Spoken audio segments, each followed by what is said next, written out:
After 20 years of marriage, my wife, 39 years old and mother to our two daughters, shocked me by announcing she was going on a date with a coworker the next night. Amanda and I had gotten married as teenagers. Within a year of dating, she was pregnant with our first daughter. Despite our young start, we were deeply in love, got married soon after, and welcomed Laura into the world 7 months later. Our marriage had been filled with love and blessed with two beautiful children who adored us. My landscaping business flourished into a multi-million-dollar venture, providing us a life beyond our dreams. Amanda's bombshell left me completely stunned. She revealed her unhappiness and depression since the kids left for college, hitting me like a ton of bricks. In my eyes, our marriage was perfect, so this revelation shook me to my core. Amanda confided about her close friendship with Eddie from accounting, who had been her emotional crutch, a fact she had never mentioned. It was strange because she never showed any signs of depression or distress. The idea of my wife seeking emotional support from another man was painful, but learning she wanted to be emotionally involved with him was devastating. Eddie was married with 3 daughters and posed as a counselor, but in reality, he was a predator, preying on vulnerable married women. He exploited their emotional turmoil for no-strings-attached encounters. Michael, I can't hide this from you, and I hope you understand. I need to do this for myself. I know it sounds selfish, but give me this one night to see how it goes, she said. I was furious and wanted to shout, but I knew Amanda well enough to know that once she made up her mind, there was no changing it. As she finished speaking, I sat silently, staring at her while she nervously occupied the love seat across from me. The heavy silence filled the room as I resisted the urge to speak. Instead, I calmly finished my scotch, stood up, and headed for the door. Michael, don't ignore me. Stop acting like a child. This is happening, and I needed to tell you before anything occurred. I would never cheat on you, and I want you to know everything that happens. We've always been honest with each other, and I'll never deceive you, darling. I stood there, likely with an expression of utter disbelief, as she curled into a ball, knees to her chest. Without a word, I went upstairs, packed 2 days' worth of clothes and toiletries, then again without speaking, walked past Amanda and out to my car in the garage. She trailed behind, crying out as I passed her. Please, Michael, don't leave. Everything will be okay. It's just one date, that's all, and it'll be over soon. Just one night. Can't you give me that after 20 years? I shook my head as I drove off, incredulous at her pleas. That Thursday evening, I checked into the Ritz-Carlton. Yes, the Ritz-Carlton, for $100 a night. I didn't care. If I was going to suffer, I'd at least enjoy my accommodations. The calls and texts flooded in immediately, but after sending one final text, I blocked her number. I simply informed her that I wouldn't be in touch until returning home on Saturday. I'm sure those words stung after her betrayal. The next day at work, I told my secretary to block any calls from my wife and informed security not to let her into the building. My plan was in motion, and nothing would derail it. I'm Michael Turner, a man of action.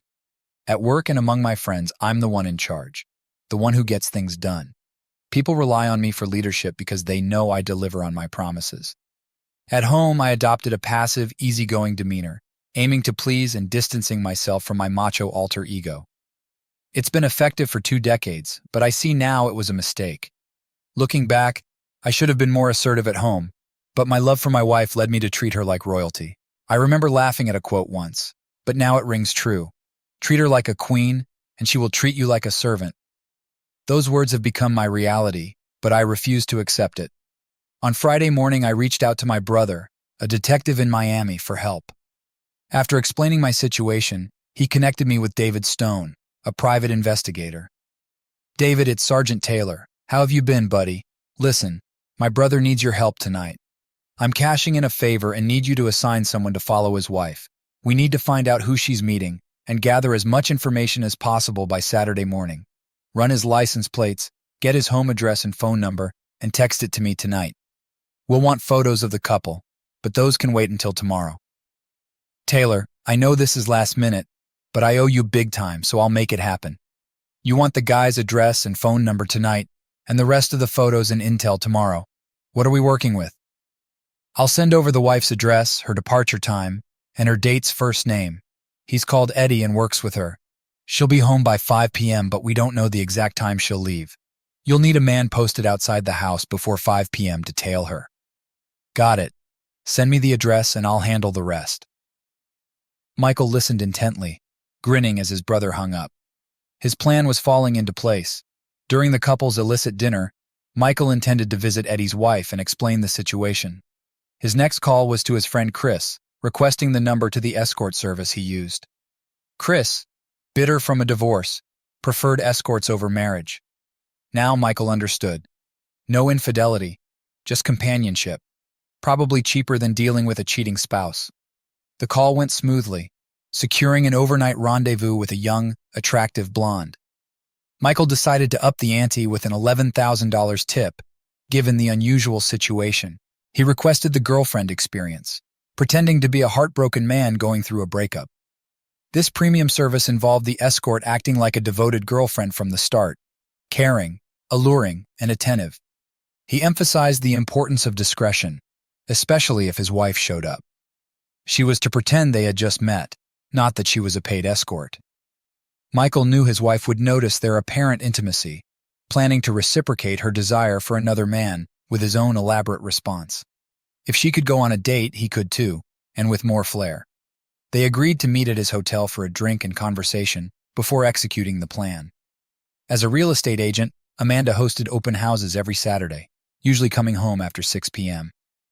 This Saturday was no exception. Reflecting on Thursday night, when Amanda had declared her independence, she sat on the couch, frustrated by Michael's reaction. "I can't believe he acted so immaturely," she muttered, annoyed by his silent departure. Amanda tried calling and texting Michael, growing more irritated with each unanswered message. When she finally received a text mentioning betrayal, she flinched, reconsidering her intentions. What she had initially seen as harmless fun now felt tainted with infidelity. "It's just one night of fun. Michael will get over it and we'll be back to normal," she convinced herself, believing he was overreacting. She planned to make it up to him the next night, confident in her ability to win him over. Returning home to an empty house on Friday night, Amanda reviewed her plans. Should she go through with the date with Eddie or cancel and ask Michael to come back? She envisioned an exciting evening and resolved to follow through. After a warm bath, shaving her legs, and applying her favorite scented lotion, she sat at her makeup table, transforming her face into that of a seductress. Smiling at her reflection, she finished styling her hair and removed the tags from a short, enticing dress, hanging it on the mirror. She put on the stockings she had never worn for Michael, attaching them to a new garter belt she had bought earlier that day. As she adjusted the stockings, memories of Michael's desire for her to dress provocatively flooded back. She felt a pang of guilt remembering his disappointment on Valentine's Day when she had rejected the sexy lingerie he bought from Victoria's Secret, questioning if he thought of her as cheap for suggesting such attire. She stood still, contemplating how she was about to wear provocative clothing for another man. This realization made her pause, for the first time considering canceling the date. But thoughts of Michael's accusations of betrayal quickly faded. It didn't take long for her to push away the guilt and focus on the night ahead. Slipping into the silky dress and zipping it up, she decided against wearing a bra, pleased with the result. Standing before the full-length mirror, she admired her long legs in black nylon and high heels, her ample breasts beneath the dress, and her perky nipples visible through the thin fabric. "I look irresistible. Eddie's going to love this," she thought. "Though I'll have to make it clear there's no sex tonight, just dinner and dancing."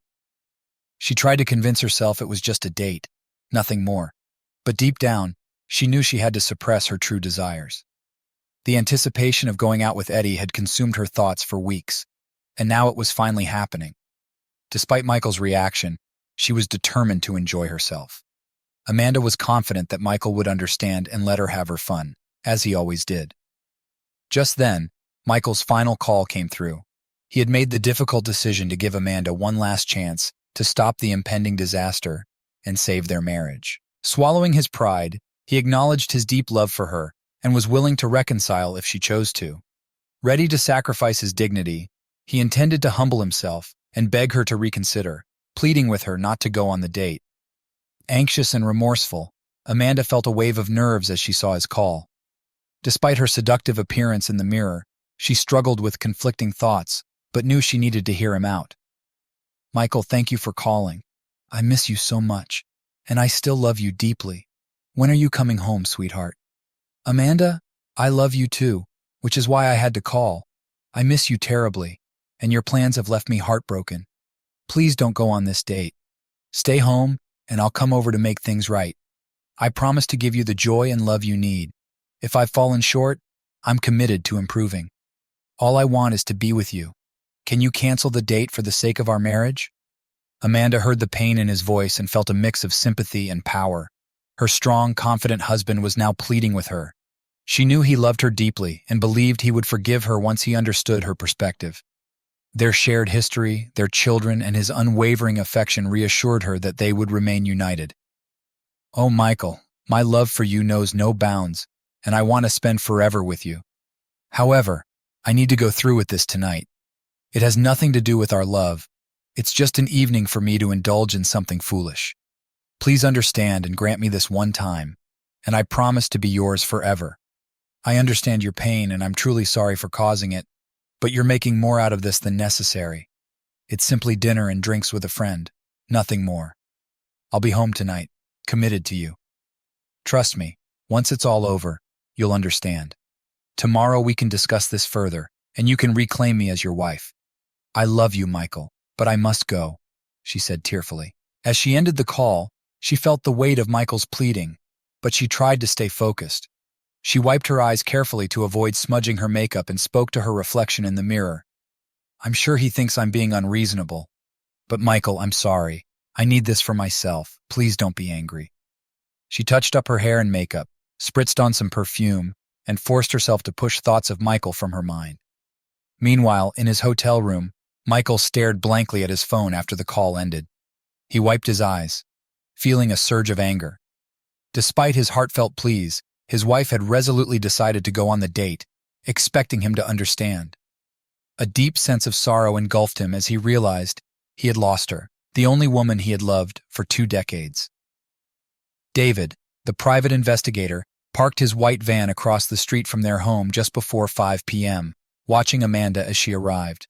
An hour later, he observed a car pulling into the driveway, recorded the license plate, and within 10 minutes, sent Michael the information. They received the home phone number and address, even before the couple left for their date. When Eddie arrived, he noticed the sadness in Amanda's eyes. Recognizing her moment of insecurity and guilt, he had seen this before. The sudden realization crashed over Amanda like a wave, the weight of her actions pressing down on her. In a moment of clarity, she reconsidered her plans.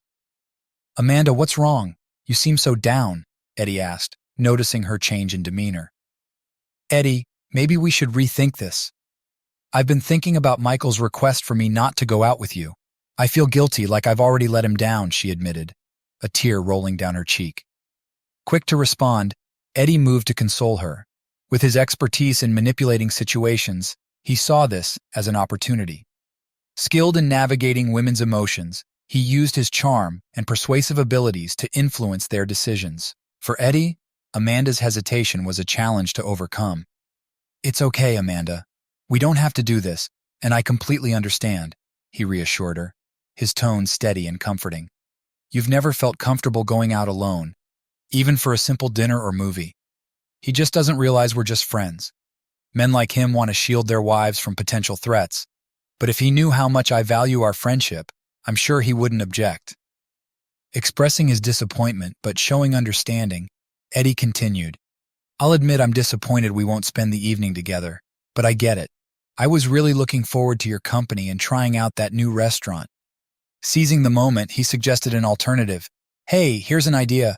Why don't we have a nice dinner, and then I'll take you home?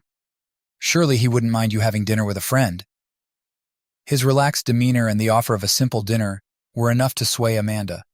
Already dressed for the occasion and deep down desiring companionship, Eddie's manipulative tactics reassured her, convincing her that dinner was harmless. Despite her initial doubts and the emotional turmoil regarding Michael, Amanda decided to go. At 7 p.m., David watched the couple leave and head to a downtown restaurant, immediately informing Michael of their whereabouts.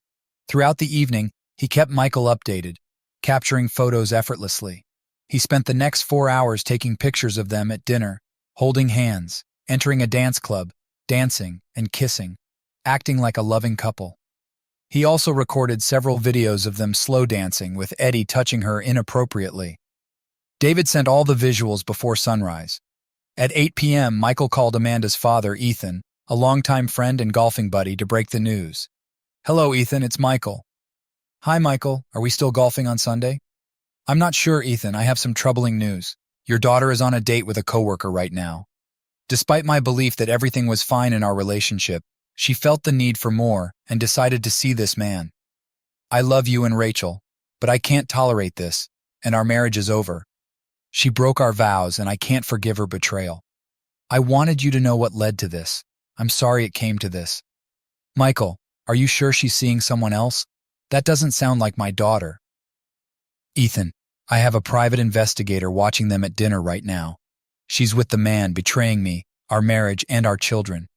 I'm sorry, this is hard for me, but I respect you and wanted you to know the truth." "Michael, I'm so sorry. Please don't do anything rash. I know she loves you, and maybe you can work this out." "I'm sorry, Ethan. I've made up my mind. I'll call you soon. Let's reschedule for next Sunday. This weekend is going to be rough." With the address from the investigator, Michael drove 20 minutes to Eddie's residence to speak with his wife, Olivia. When Michael asked if she was Mrs. Parker, Eddie's wife, the woman, a mother of 3 in her 30s, answered the door in tight jeans and a lace top that accentuated her figure. Despite her suggestive attire, Michael focused on her eyes to avoid any awkwardness. "Mrs. Parker, I need to talk to you about something important," Michael began, taking a deep breath. "Are you Mrs. Parker, Eddie's wife?" Michael asked with a grim expression. "Yes, I am. Is everything all right?" she replied, concern evident in her voice. "He's fine, believe me. He works with my wife. May I come in for a moment?" Michael requested. Inside the living room, Michael didn't waste any time. "Mrs. Parker, I hate to be the bearer of bad news, but your husband Eddie and my wife are out on a date right now. My wife confessed to me yesterday that she needed some space, and your husband has been more than supportive." "Are you sure?" "Eddie told me he was at his Friday night card game," she said, her voice tinged with disbelief. "Mrs. Parker, I wouldn't be here if I wasn't certain.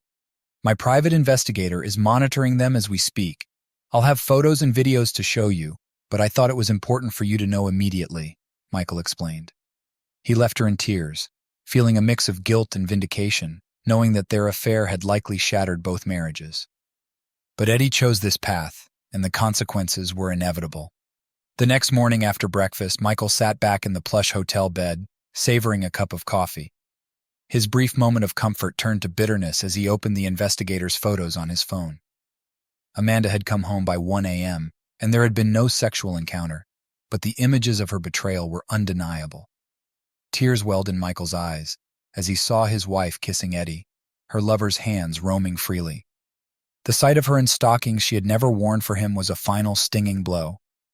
Eddie had successfully convinced Amanda to extend their date beyond dinner, taking her to his favorite dance club. This decision was her undoing. Despite recognizing its wrongness, Amanda went along, seeking a fleeting thrill. Michael, with tears streaming down his face, felt a unique and crushing pain. He had cried when his mother passed and mourned lost friends, but this betrayal was different. Watching the video for the third time, Michael shouted in frustration, vowing revenge. Though there was no intercourse, her actions were a deep betrayal of their marriage. On Saturday afternoon at 2 p.m., Michael met with Lisa at the hotel. They spent 2 hours getting to know each other, and Michael explained his intentions clearly. Lisa was perfect for his plan. They returned to his home shortly after 4 p.m. and were in bed by 5 p.m. Before climbing into bed, Michael placed a letter he had written for Amanda. "Amanda, last night you shattered our marriage vows in my heart. The moment you broke our agreement, I stopped seeing us as married. Legally, we're still bound, but the agreement is void, and we're free to live as we wish. I intend to occupy the master bedroom since this is my house.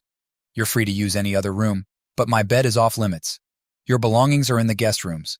I ask that you respect my personal space. You've gained your independence, and now I have mine. I hope you're satisfied with your choice. Love, your former husband, Michael." He removed his wedding band and placed it atop the letter on the front door. He then took one of his collector's knives and drove the blade through the center of the ring, piercing the letter and embedding it deep in the wooden door. This was the first thing Amanda would see when she came home that night. At precisely 10 p.m., when Amanda returned, the sight of the knife embedded in the door alarmed her. She cautiously approached, her pulse quickening as she saw the note pinned under Michael's wedding band. Tears streamed down her face as she read the letter. With the ring and letter in hand, she ran inside, calling out for Michael, desperate to explain. The house was dark, save for the sounds coming from the bedroom. Amanda rushed up the stairs and, hearing the unmistakable noises of lovemaking, burst through the door. There she found a young woman riding her husband. Amanda stood in shock and disbelief. "How could you?" she screamed, tears streaming down her face. Overwhelmed with emotion, she fled the house and drove to her sister Grace's place. Once she regained her composure, Amanda recounted the painful discovery of Michael's infidelity in their bed, expressing her confusion and despair. Grace tried to console her. "This doesn't sound like Michael. He's always been so loving and respectful. Has anything happened recently that might explain this?" Through tears, Amanda admitted, "I don't know. Maybe it's because I went out with someone from work last night. That's the only thing I can think of." "Who did you go out with?" Grace asked, perplexed. "A coworker. It was just dinner and dancing, nothing more," Amanda clarified. Grace's disbelief turned to anger. "So you went out with another man, leaving Michael at home, and now you're surprised he's with someone else? What did you expect?" Amanda sobbed harder, realizing the gravity of her actions. She showed Grace the note she had found attached to their door, trying to process the overwhelming sense of loss and betrayal. Grace understood Amanda's mistake, suggesting it might have jeopardized her marriage due to a hasty decision. She offered Amanda a place to stay for the night, but urged her to try to reconcile with Michael the next day, though she doubted it would change much. Grace warned Amanda to prepare for the worst, noting that her own husband would have reacted similarly to such indiscretion, and acknowledged that Michael had been even more devoted than her own spouse. Amanda spent the night alone in Grace's guest room, crying until the early morning and getting very little sleep. Grace texted Michael, requesting an immediate call back. Michael promptly returned her call. "Hi, Grace, what's up?" he greeted. "Hello, Michael. My foolish sister is here and confessed what she did and what happened at your house last night. I don't blame you one bit, and I must say your response was swift," Grace remarked with a brief chuckle. Michael replied, "Yep, you know me, Grace. I don't put up with nonsense." "I understand, Michael. Look, she made a huge mistake, and she's a wreck. You two need to talk tomorrow. I don't know if you're actually kicking her out, and I wouldn't blame you. But if she hasn't gone all the way with this guy, maybe there's a chance to fix things. Maybe counseling could help. Anyway, please let her come back and talk tomorrow," Grace urged. "Of course she's welcome back, Grace. This is still her home, and I haven't thrown her out. However, she won't be with me while she's here. I'm not angry anymore. I'm deeply hurt by her betrayal. I'll hear her out, but I can't make any promises about the future. Right now, I feel as much hatred toward her as I do love. The pain is overwhelming my emotions. It would take a miracle for me to consider taking her back, but you already know that. You're the sensible one in the family. I can't believe my sister thought you'd be okay with her seeing some other guy. What was she thinking? Just be patient and remember she loves you. Hopefully she hasn't gone too far with that idiot," Grace replied. "Thanks, Grace. Send her home whenever she's ready," Michael concluded. "Thanks, Michael. You're the best," Grace responded. "Goodbye, Grace," Michael bid farewell. "Goodbye, Michael," Grace replied. Sunday at noon, I returned from the gym to find Amanda's car in the driveway. She was seated at the kitchen table looking nervous. "You know we're not getting a divorce. We can work this out because we love each other," she said, attempting a smile. I stayed silent, brewed a cup of coffee, and sat across from Amanda, who was nervously fidgeting. After a few sips, I broke the silence. "Amanda, whether we get a divorce or not, it doesn't matter. When you broke our vows, our marriage was over. I don't see us as a couple anymore. You're free to pursue anyone you like, and so am I. The only change is that you won't be in my bed anymore, and our physical relationship is done. It ended the night you went out with the man you claim isn't your boyfriend." "Michael, he's not my boyfriend, and nothing happened," Amanda insisted. "Amanda, you went on a date with another man. You wore seductive clothes, dined out, showed affection in public, and spent hours with him. You might think your actions were minor, but to me, They ended our marriage. So you have what you wanted. We don't have to divorce if that's what you prefer. No, I don't want a divorce. Just give it time and I'll come back to your bed. Have you finished with the woman you were seeing? She retorted sharply. I find that amusing, I laughed. You're the one who destroyed our marriage, not me. You ended our bond the moment you accepted that date and left in his car. I have no intention of ending things with Lisa. She's young, exciting, and a fantastic lover. Honestly, it was the best sexual experience I've ever had. We explored things you never did, and now I know what I've been missing. There's no reason for me to stop. You probably don't know, but while you were out with your not boyfriend, I visited his wife, Olivia. Did you know they have 3 children? Probably not, given your actions with him. Olivia told me a lot about Eddie. You're the 3rd woman she's found him with in a year. Stephanie Roberts from your job? She was the latest married woman he tangled with, which led to her divorce. Your Eddie is notorious, but Olivia's had enough. She believes a cheater always stays a cheater. Your fling with Eddie has ruined 2 families, affecting 5 children. Well done. This revelation hit Amanda hard, and she began to see Eddie in a new negative light. She felt angry and foolish for jeopardizing her marriage for a man who had destroyed other families. Consumed by rage, she lashed out at me. Michael, he's not my boyfriend, and you need to stop saying that.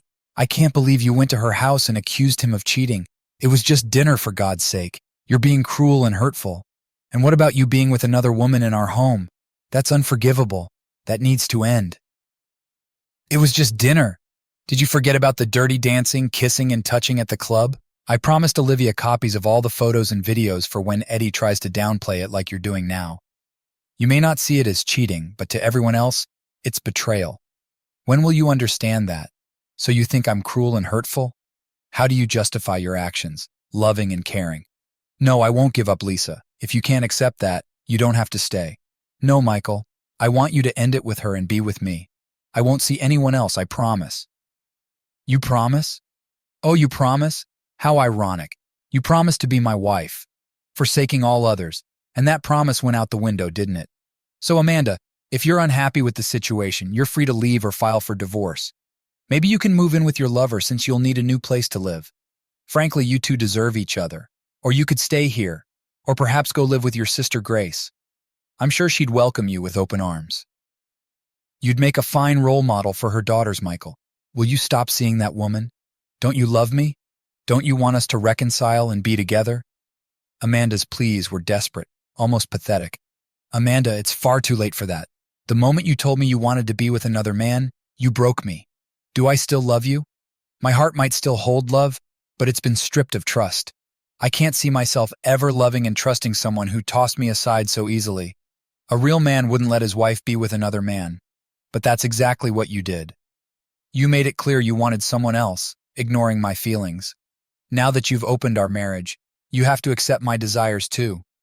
Right now, I want to be with Lisa, a young woman who brings me joy beyond my wildest dreams. It probably doesn't sit well with you, seeing me happy with someone else, does it? Well, now you get a taste of my pain, and you'll have to live with it. Revenge is bitter, but that's how it goes. As for divorce, that's your call. We can stay together as roommates and see how things play out, or I can have the divorce papers ready within a week. It's your choice, darling. It doesn't matter to me, I declared firmly. She got the message and didn't challenge me. For the next month, I brought Lisa home every weekend. We indulged in passionate lovemaking multiple times a day, and it was exhilarating. Her smooth skin was pure bliss, and she made me feel alive again, helping to rebuild the confidence Amanda had shattered. Amanda hated the weekends and begged me to end my affair with Lisa, but I ignored her. When Lisa and I got home on Saturday nights, Amanda would leave and only return once Lisa was gone. I made a deal with Amanda to text her after Lisa left. Honestly, I enjoyed the sex and the sight of Amanda's suffering, although guilt started creeping back in. The next week, I realized my relationship with Lisa was purely physical, albeit incredibly satisfying. There was no real intimacy, and the financial cost was getting too high. When Amanda came home on Sunday night, I told her I would stop seeing Lisa for now and look for another woman. Amanda begged me to take her back and stop seeing other women. She admitted her mistake and said she wanted only me in her life. Michael, you've punished me enough. Every week, I've had to watch this woman come into our home and be with the man I love. The pain is unbearable. I can't stand to see you with another woman. Please give me another chance. I know I can't compete with someone like her, but I can offer you love and things nobody else can." Her words caught me off guard. Love? Do you even know what love is, Amanda? Love isn't leaving your spouse to say you want to date other men. No, I don't think you truly understand love, so you can't give something you don't have. But here's what I'll do. I won't see anyone else until we go through couples counseling. If we can work things out, maybe we have a future together. She jumped off the couch and hugged me, covering my face with kisses before finally reaching my lips. "Oh, thank you, baby. I promise I'll make it up to you," Amanda said, her voice trembling with desperation. "Not so fast," I replied, my tone ice cold. "I'm not forgiving you for what you've done. I'm just giving us one final chance before I walk away because of your betrayal." "Michael, don't say things like that. You love me, and I believe we'll always be together. Can I sleep with you tonight, please?" she begged, her lips brushing mine. "Not yet. The images of you with that guy are still haunting me. The thought of you kissing another man, letting him touch parts of you that should be mine, torments me every day. I'm beyond furious at how you discarded our marriage so carelessly. You're lucky our kids don't know, or I can't imagine what they'd think of their unfaithful mother. I'm still seething over what you've done. Let's take it slow and see how things go with counseling. I've scheduled an appointment with Dr. Harper for Tuesday. We'll be reliving the agony twice a week for the next 3 months. It's the same old therapy routine, just as painful. I have to revisit the affair and endure hours of psychobabble. Life would have been simpler if you had stayed true to your vows, but apparently that was too much to ask.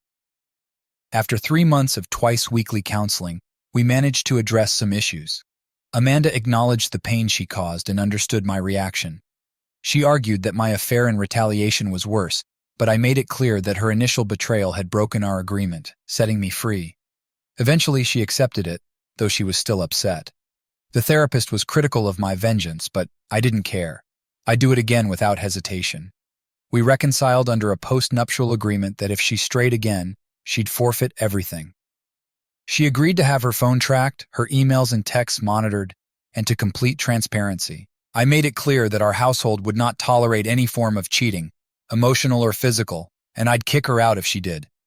She promised never to let another man flirt with her, vowing eternal loyalty. Although I listened, the saying, "once a cheater, always a cheater," echoed in my mind. A year later, things seemed back to normal, but I watched her more closely, aware it could happen again. With her sister Grace's help, we kept Amanda on the straight and narrow. Eddie's divorce had cost him dearly. His ex-wife got the house, child support for their 3 kids, and spousal support. Now, Eddie lived in a modest studio apartment, financially strained by his infidelity. Ironically, he lost everything over mere dinners, dances, flirtations, and kisses. What a fool. Amanda felt deeply ashamed upon learning about Eddie's history of affairs and his role in Sarah's divorce. Realizing how close she came to destroying her family, she committed herself to proving her love for Michael and their children. She kept her promise and remained faithful. Despite her efforts, she couldn't shake the image of that young woman with her husband and vowed never to allow such betrayal again. Michael was hers, no doubt about it. Poor Eddie. Messing with a married woman can be costly. It's even worse if you choose the wrong husband. Michael wasn't the type to take drastic action, but if he had, things would have turned out differently. It's ironic how those who are betrayed never forget and eventually seek revenge. 2 years after divorcing his wife Sarah, who worked with Amanda, Mark, the unwilling victim of betrayal, ran into Eddie in the pub's parking lot. As Eddie was about to get into his car, an hour later, another pub-goer found him unconscious on the pavement with 2 broken arms, a broken rib, and punctured testicles. Only time would tell if Eddie ever learned his lesson.